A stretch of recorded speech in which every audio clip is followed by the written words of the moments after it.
আজকাল সবাই একটার পেছনেই ছুটে, সবার মতো হতে হবে। কেউ কারো চেহারা দেখে হিংসা করে, কেউ কারো পোশাক দেখে হিংসা করে, আবার কেউ কারো ভালো কিছু দেখে হিংসা করে। কিন্তু একটা জিনিস আপনি কি জানেন?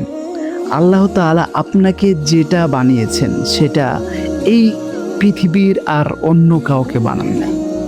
আপনার চেহারা, আপনার কণ্ঠস্বর, আপনার রিজিক, আপনার মেধা, এভরিথিং সব কিছুই আলাদা। অথচ আপনি নিজেকে বদলাতে চান। প্রিয় ভাই, আপনি তো দুনিয়ার কপি পেস্ট না, আপনি হলেন আল্লাহ তাআলার ইউনিক সৃষ্টি।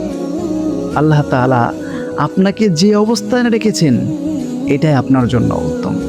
এজন্য নিজেকে দেখে শুকর আদায় করেন।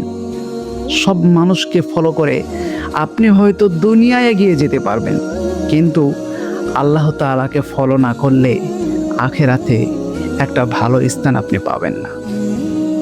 আপনাকে আল্লাহ যেভাবে বানিয়েছেন সেভাবেই নিজেকে ভালোবাসেন।